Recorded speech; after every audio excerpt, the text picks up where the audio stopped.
여호와가 이르노라 너희가 완악한 말로 나를 대적하고도 이르기를 우리가 무슨 말로 주를 대적하였나이까 하는도다. 이는 너희가 말하기를 하나님을 섬기는 것이 헛되니 만군의 여호와 앞에서 그의 명령을 지키며 슬프게 행하는 것이 무엇이 유익하리요. 지금 우리는 교만한 자가 복되다 하며 악을 행하는 자가 번성하며 하나님을 시험하는 자가 화를 면한다 하노라 함이라. 그때에 여호와를 경외하는 자들이 피차에 말하매 여호와께서 그것을 분명히 들으시고 여호와를 경외하는 자와 그 이름을 존중히 여기는 자를 위하여 여호와 앞에 있는 기념책에 기록하셨느니라.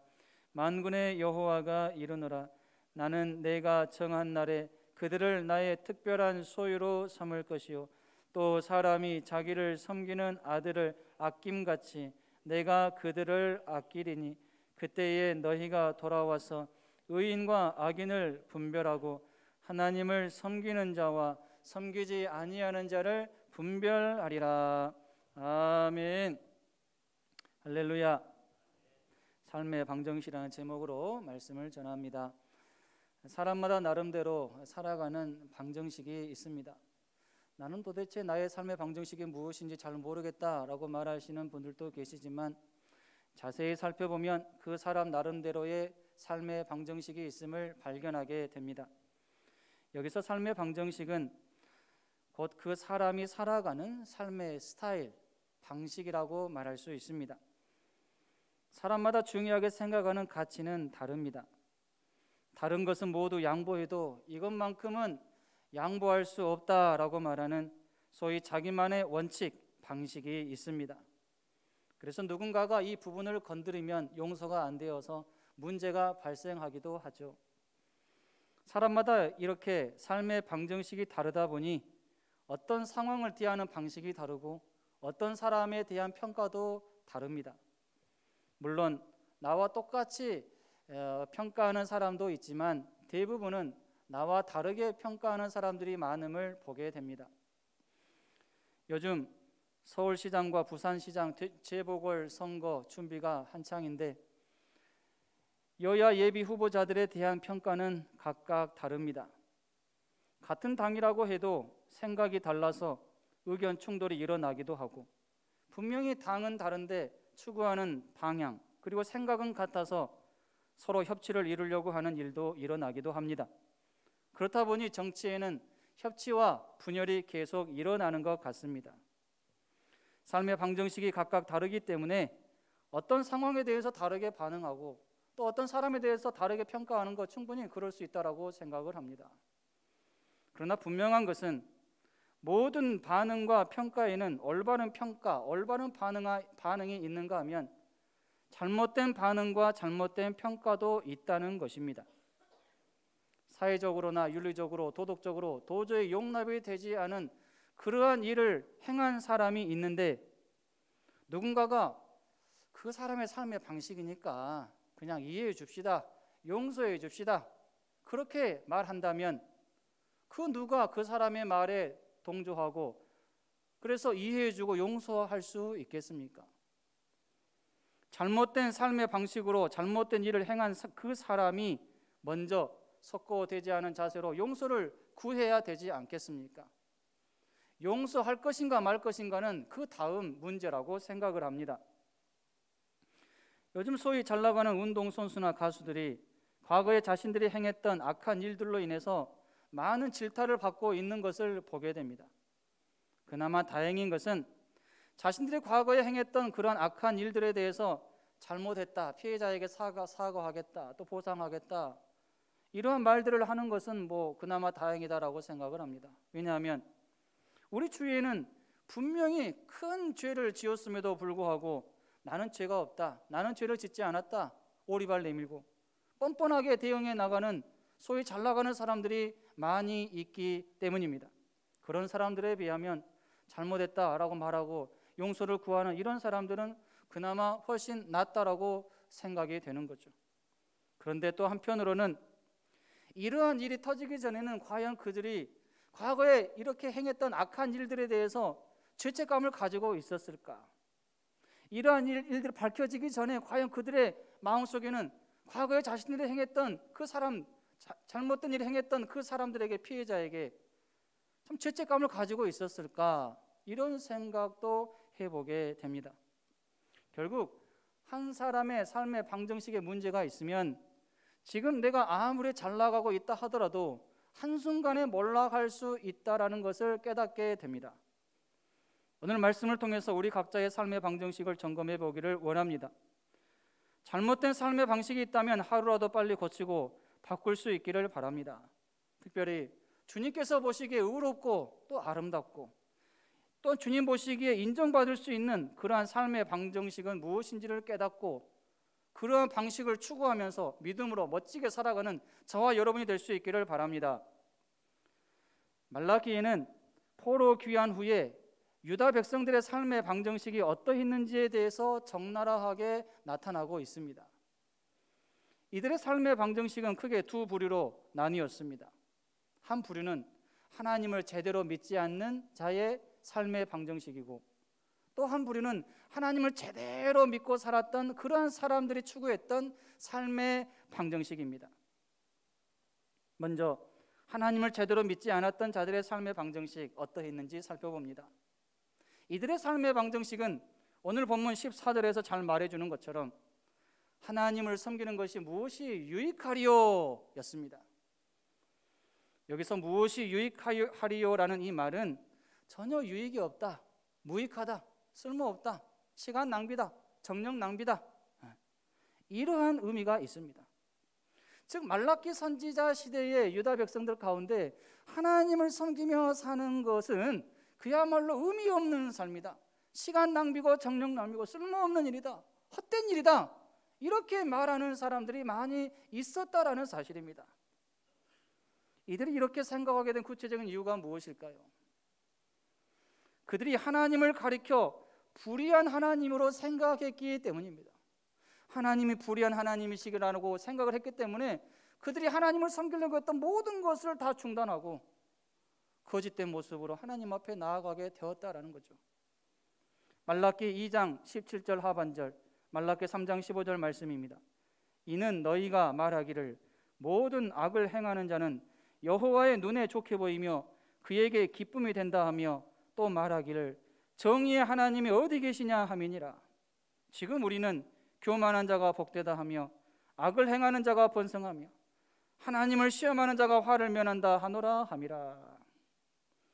정의의 하나님으로 생각하지 않고 불의의 하나님이시다, 이렇게 생각을 하고 있는 것을 보게 됩니다. 이들이 이렇게 생각한 이유는 첫째로 이스라엘이 계속 페르시아의 압제를 당하고 있는 상황 때문이었습니다. 바벨론에서 이스라엘로 귀환하게 된 지 약 100년의 시간이 흘렀어요. 그럼에도 불구하고 예루살렘의 상황은 여전히 좋지 않습니다. 성전이 지어졌어요. 그리고 또 성벽도 느헤미야를 중심으로 지어졌어요. 그렇게 되면 하나님의 영광이 나타났을 것 같은데, 또 나타날 것 같은데, 완전히 회복될 것 같은데, 하나님의 뜻이 완전히 이루어져서 지상천국이 이루어진 것처럼 이러한 역사가 나타날 것 같은데, 이스라엘 백성들이 볼 때 그런 영광이 나타나지 않거든요. 고달픈 생활이 계속 지속이 됩니다. 이방 나라 페르시아는 여전히 강대국이고 큰 영향력을 행사하고 있고, 이스라엘은 여전히 속국입니다. 세금은 계속 바쳐야만 했습니다. 그런데도 페르시아는 벌을 받지 않아요. 아무런 벌을 받지 않고 오히려 잘 살고 있습니다. 반면에 이스라엘은 경제적인 빈곤이 너무나도 심각했습니다. 이러한 상황으로 인해서 많은 사람들은 과연 하나님은 공의로우신 분이신가? 왜 하나님은 이방 나라는 더 강하게 하시고 잘못을 행한 그 이방 나라는 가만히 놔두시고 우리 백성은 이렇게 괴롭게 하시는가, 어렵게 하시는가, 이런 회의감을 갖게 되었다라는 사실입니다.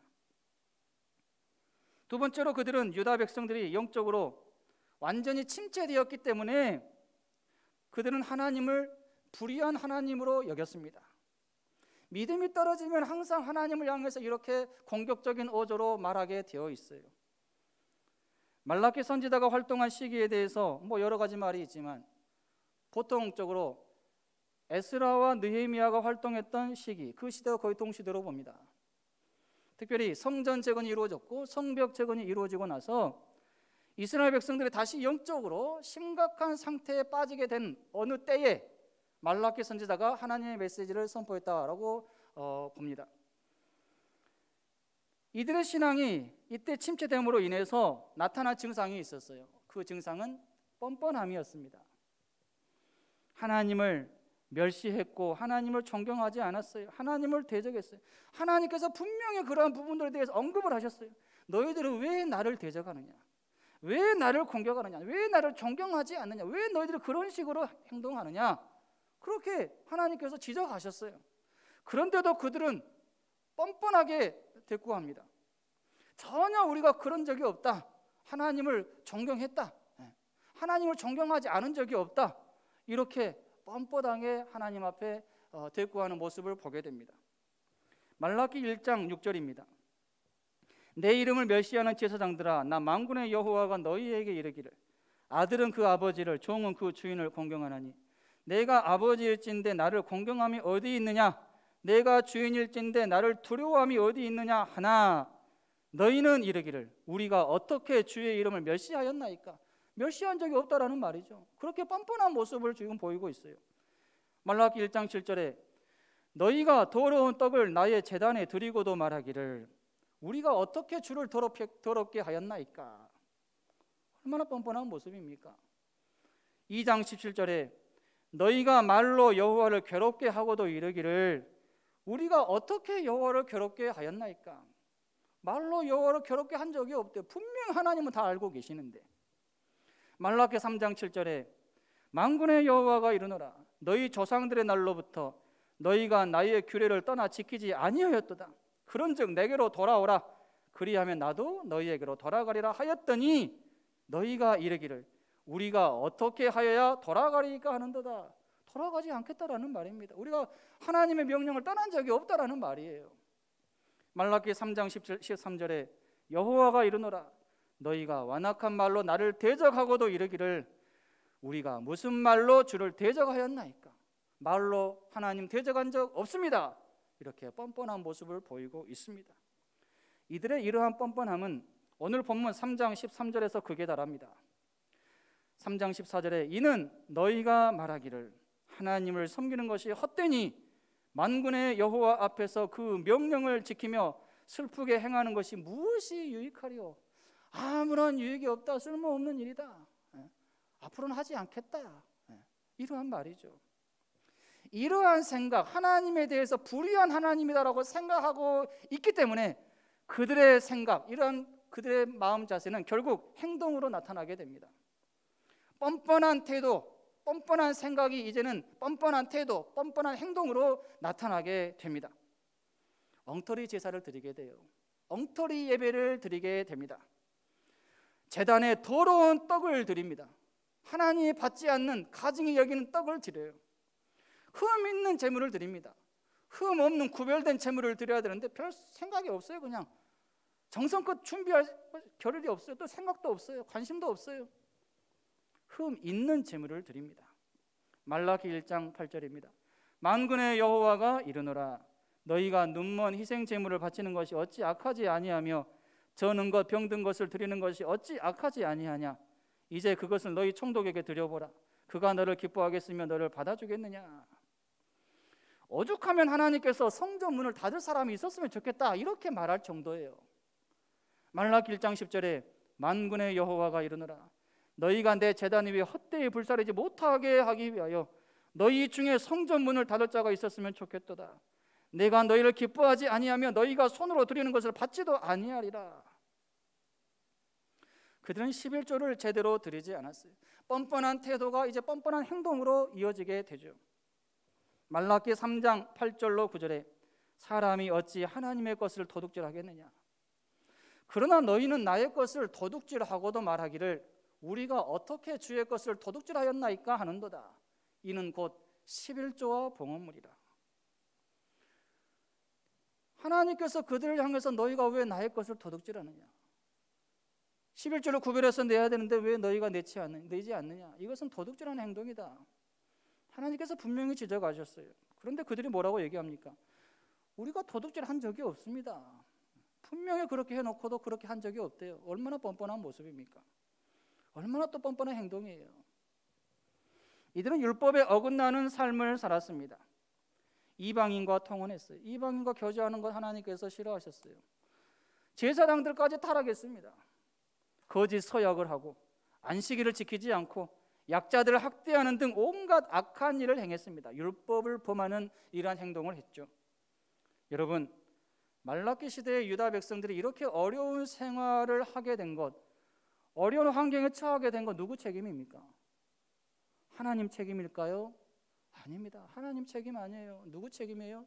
계속해서 죄를 짓고 하나님의 마음을 아프게 한 유다 백성들의 책임인 거죠. 그들의 죄가 많았고 그들의 타락함이 심각했기 때문에 어려운 상황을 겪고 있는 것입니다.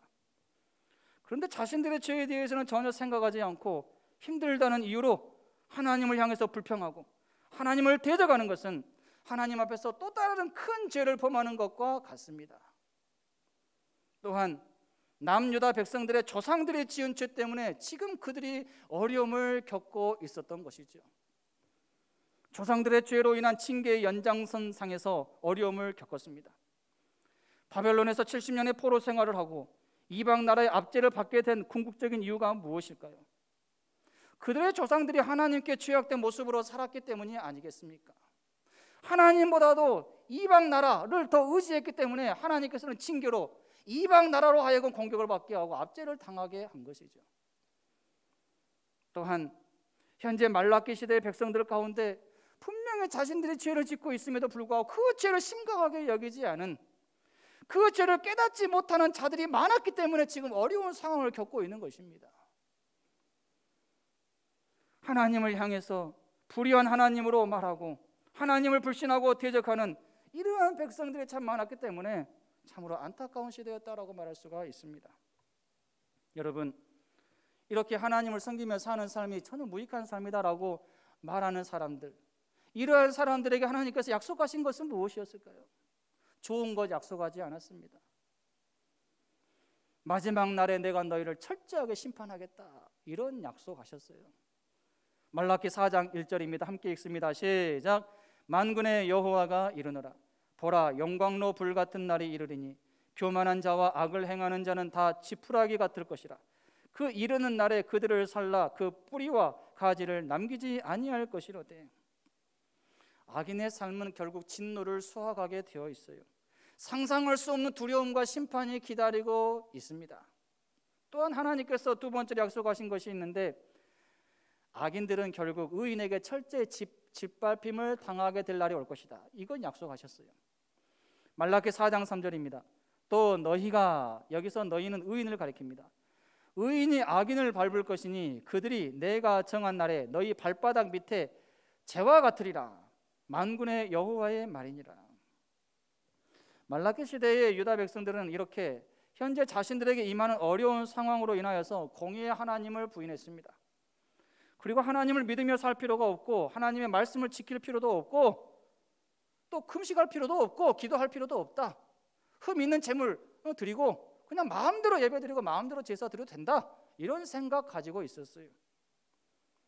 하나님을 믿지 않고 하나님을 대적하는 이러한 사람들의 마지막은 어떠합니까? 너무나도 비참할 수밖에 없습니다. 무신론자이면서 전 인생을 하나님을 비방하고 욕하면서 살았던 볼테르라는 사람이 있어요. 이 사람은 죽을 때 어떤 말을 남겼냐면, 나는 사람과 하나님으로부터 철저하게 버림받았다. 나는 이제 지옥에 간다. 이 말을 남기고 죽었습니다. 하나님을 나쁜 하나님으로 말하는 사람의 마지막은 아무런 유익이 없다라는 그 사실 믿으시기를 바랍니다. 말라기 시대 유다 백성들 중에는 어려운 상황 가운데서도 하나님을 부인하지 않고 믿음을 지키며 사는 사람들도 있었습니다. 이들의 삶의 방정식은 무엇일까요? 항상 하나님을 존중히 여기는 것이었습니다. 여기서 존중이라는 단어는 높이 평가하다, 하나님의 이름을 귀하고 아름답게 높이다라는 의미입니다. 이들의 삶의 방정식은 하나님 그 자체를 사랑하고 하나님 그 자체를 존경하는 것이기 때문에 이들은 최선을 다해서 하나님의 이름을 가장 높이는 삶을 살았습니다. 이들에게 있어서 어려운 환경은 크게 중요하지 않았습니다. 아무리 환경이 좋지 않아도 하나님은 여전히 살아계시고, 하나님은 역사하고 계시고, 또 하나님은 하나님의 백성들을 지키시고 보호한다라는 이러한 사실을 확실하게 믿으면서 사는 자들이었습니다. 이들은 어려운 환경으로 인해서 신앙을 포기하지 않았던 사람들이죠. 이렇게 말하면 그래도 환경이 그나마 좀 괜찮았으니까 그들이 믿음을 지키면서 살았지, 이렇게 말하는 사람들도 있어요. 아닙니다. 이들이 처한 상황이 항상 좋았기 때문에 하나님을 존중히 여기면서 살았던 것이 아니에요. 사실 이들의 상황은 하나님을 제대로 믿지 않았던 당시 유다 사람들과 똑같은 상황이었습니다. 똑같은 상황이지만 이들은 그 상황 속에서도 하나님을 존중히 여기며 살아야 되겠다, 이런 결심을 하고 그렇게 살았던 사람들이죠. 삶의 방정식이 올바른 신앙으로 확실하게 정립되어 있는 사람은 아무리 환경이 어려워도 하나님을 부인하지 않습니다. 하나님을 대적하지 않아요. 신앙을 떠나는 일이 없습니다. 하나님을 나쁜 하나님으로 만들지 않습니다. 우리 모두에게 이러한 올바른 신앙, 올바른 삶의 방정식이 확실하게 정립될 수 있기를 바랍니다. 어떤 어려운 상황이 나의 삶에 닥친다 해도 여전히 하나님을 신뢰하시기를 바랍니다. 환경이 어려우면 어려울수록 하나님을 떠날 궁리, 신앙을 포기할 궁리하는 것이 아니라 하나님을 내가 더 의지해야 되겠구나, 이런 생각을 해야 되지 않겠습니까? 환경이 어려우니까 내가 더 하나님 앞에 가까이 나아가야 되고, 환경이 어려우니까 더 하나님 앞에 기도해야 되고, 하나님의 일들은 더 내가 해야 되고, 이러한 생각해야 되지 않겠습니까? 성경에 나온 믿음의 사람들 하나같이 이러한 자세로 살았던 줄로 믿습니다. 욥과 다니엘, 사도들, 초대교회 성도들 비롯해서 구름같이 허다한 증인들이 얼마나 많이 있습니까? 이들이 편하게만 살다가 죽었습니까? 아무런 어려운 일들을 겪지 않았습니까? 아니잖아요. 어떻게 믿음이 있는 사람인데, 믿음을 지키면서 살았던 사람인데 이렇게 어려운 그런 시간을 보냈을까? 이렇게 힘든 환경에 처했을까? 이런 생각 우리가 들잖아요. 그러한 어려운 가운데서도 이들은 믿음을 지키면서 살았습니다. 하나님께서 그들에게 상급을 주실 줄로 믿습니다. 우리에게도 이러한 자세가 있기를 원합니다. 어려운 상황 속에서도 우리가 하나님을 끝까지 신뢰하고 의지하며 나아가게 되면 하나님께서 약속해 주신 것이 있어요. 약속해 주신 건 무엇일까요? 첫째로 기념책에 기록해 주십니다. 따라합시다. 기념책에 기록해 주신다. 말라기 3장 16절입니다. 그때에 여호와를 경외하는 자들이 피차에 말하며 여호와께서 그것을 분명히 들으시고 여호와를 경외하는 자와 그 이름을 존중히 여기는 자를 위하여 여호와 앞에 있는 기념책에 기록하셨느니라. 어려운 중에도 믿음을 지키는 한 사람 한 사람 하나님께서 모르실까요? 하나님께서 분명히 다 보고 계십니다. 누군가는 어려운 상황으로 인해서 믿음이 팍팍 떨어져 버리고 막 포기해야 되겠다, 신앙 포기해야 되겠다, 이런 생각하는데 그런 와중에도 어려운 중에도 꿋꿋이 하나님 의지하고 내가 더 믿음으로 살아야 되겠다, 그래도 하나님은 나를 사랑하신다, 이런 믿음을 가지고 사는 사람 하나님이 모르시겠어요? 그런 사람은 하나님께 찾고 계시는데 그 사람은 모르시겠습니까? 하나님께서 분명히 아십니다. 그리고 그 한 사람 한 사람의 이름을 정확하게 기념책에 기록하시는 거죠. 이렇게 어려운 상황에서 누가 이렇게 믿음을 지켰다, 기념책에 기록하시는 거예요. 우리의 이름이 기념책에 많이 기록이 되어져야 됩니다. 우리가 주님을 위해서 행했던 선한 일들이 기념책에 많이 기록이 되어져야 돼요. 기념책은 곧 상급책이기 때문에 그렇습니다. 천국에는 생명책이 있고 죄의 책이 있고 기념책이 있어요. 생명책에 내 이름이 기록된 것으로 만족해서는 안 됩니다. 기념책에 나의 이름이 많이 기록이 되어져야 됩니다. 하나님을 존중히 여기는 삶을 나의 삶의 방식으로 여기며 살았던 마틴 로이드 존스 목사님이 계십니다. 이 목사님은 죽기 직전에 나를 고쳐달라고 기도하지 말라, 내가 영광에 들어가는 것을 붙잡지 말라 라는 이 말을 남겼습니다. 또 폭발적인 전도자로 쓰임받았던 D.L. 무디 목사님, 이 목사님은 죽기 직전에 땅은 멀어지고 하늘은 점점 가까워진다. 이제 나에게 면류관이 기다리고 있다. 오늘 나는 면류관을 쓰게 될 것이다. 이 말을 남겼습니다. 하나님을 대적하면서 살았던 볼테르가 죽으면서 했던 말과 얼마나 대조적입니까? 하나님을 잘 믿고 하나님을 존중히 여기면서 사는 사람에게 하나님께서 약속하신 것 두 번째로 특별한 소유로 삼아주시겠다 약속하셨어요. 말라기 3장 17절입니다. 만군의 여호와가 이르노라 나는 내가 정한 날에 그들을 나의 특별한 소유로 삼을 것이요 사람이 자기를 섬기는 아들을 아낀 같이 내가 그들을 아끼리니. 특별한 소유이기 때문에 특별히 아껴주시겠다라고 말씀하셨어요. 누군가가 나를 아껴주면 얼마나 참 고맙고 감사한 일입니까?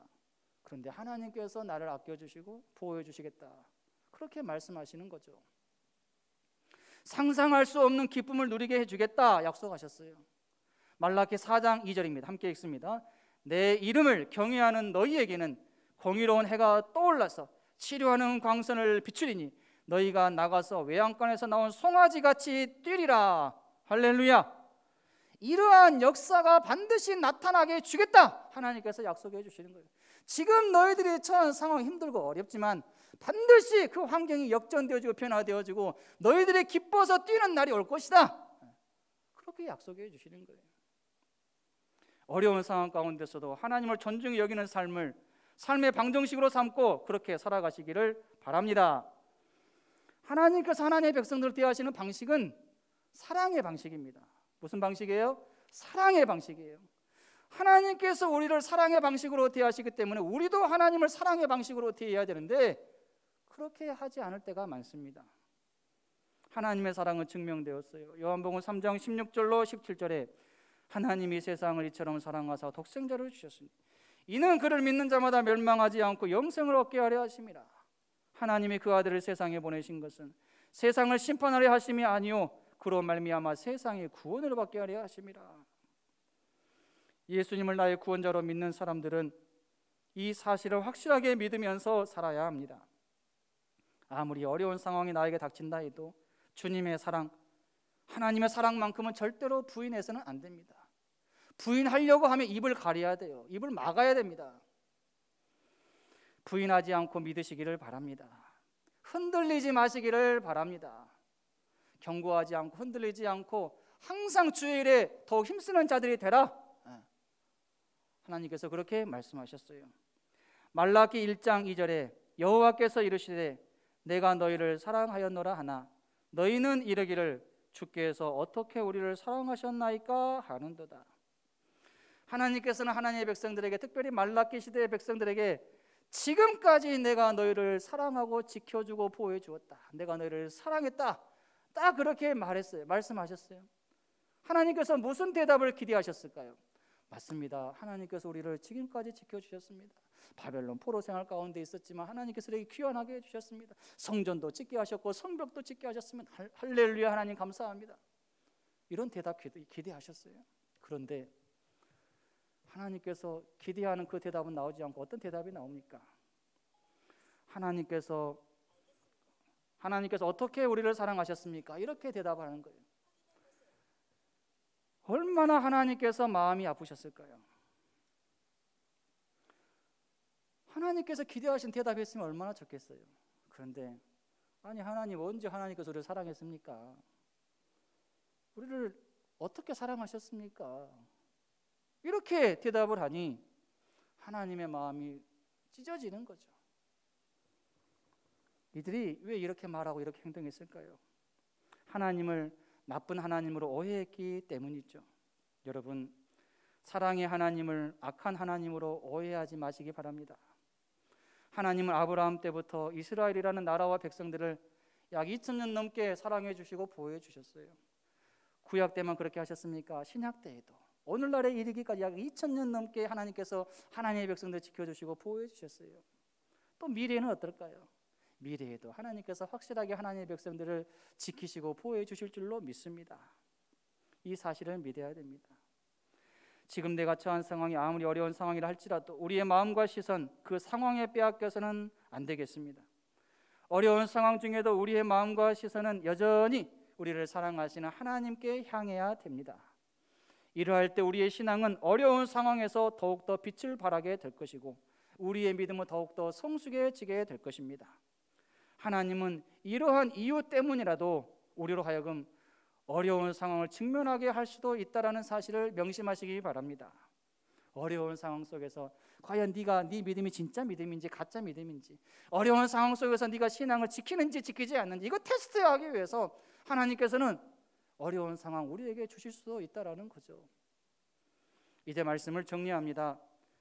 힘든 상황에 내가 처했을 때 힘든 상황만 바라보면서 하나님을 불신하고 대적하는 모든 말과 행동을 삼가합시다. 왜냐하면 하나님을 대적하는 말과 행동은 결국 자신에게 아무런 유익이 되지 않기 때문이죠. 또한 하나님을 오해한 대가로 결국에는 뼈아픈 고통을 당하게 되고 후회하게 될 것이기 때문입니다.